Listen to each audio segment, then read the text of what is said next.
পুরো উত্তর আমেরিকা জুড়ে ছড়িয়ে পড়েছে বিশ্বকাপের উত্তেজনা। সেই আবহের মাঝেই মেক্সিকোর সীমান্তবর্তী শহর তিহুয়ানায় পৌঁছে ভক্তদের কাছ থেকে উষ্ণ অভ্যর্থনা পেয়েছে ইরান জাতীয় দল। বিমানবন্দর থেকে শুরু করে টিম হোটেল পর্যন্ত সর্বত্রই দেখা গেছে ইরানি সমর্থকদের উচ্ছ্বাস। বিশ্বকাপকে সামনে রেখে যুক্তরাষ্ট্রের অ্যারিজোনায় ক্যাম্প করার কথা ছিল ইরান জাতীয় দলের, তবে ভিসা জটিলতা, অভিবাসন বিধিনিষেধ এবং ইরান ও যুক্তরাষ্ট্রের মধ্যকার সংঘাত থেকে রাজনৈতিক উদ্বেগের কারণে দলটি অ্যারিজোনায় ঘাঁটি গাড়ার পরিকল্পনা বাতিল করে দেয়। শেষ মুহূর্তে তাদের ক্যাম্প সরিয়ে নিয়ে মেক্সিকোর তিহুয়ানা শহরে নেওয়ার সিদ্ধান্ত নেয় দেশটির ফুটবল ফেডারেশন। ফিফার অনুমোদনের পর সেখানেই ঘাঁটি গেড়েছে ইরান।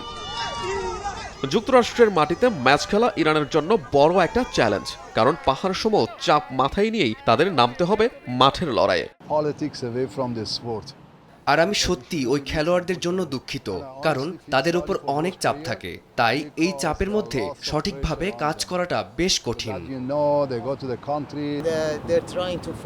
পরিস্থিতিটা বেশ কঠিন। তারা এখানে এসেছেন ইরানের প্রতিনিধিত্ব করতে। তারা ইরানের জনগণকে খুশি করতে চান, কারণ গত 7 দিন ধরে তারা অবিরাম বোমা বর্ষণের শিকার হচ্ছেন। এদিকে দলটির নিরাপত্তা নিশ্চিত করতে তিহুয়ানায় বাড়তি ব্যবস্থা নিয়েছে মেক্সিকান কর্তৃপক্ষ।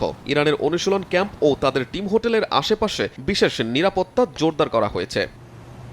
ইরান ফুটবল দলের উপস্থিতি শহরের বিভিন্ন অংশে তৈরি করেছে বিশ্বকাপের আবহ। ইরানি ও মেক্সিকান সমর্থকরা বিমানবন্দরে এবং তাদের হোটেলে প্রতিনিধি দলকে স্বাগত জানিয়েছে।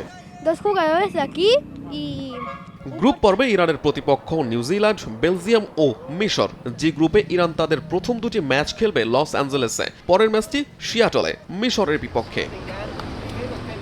আহমেদ হৃদয়, সময় সংবাদ।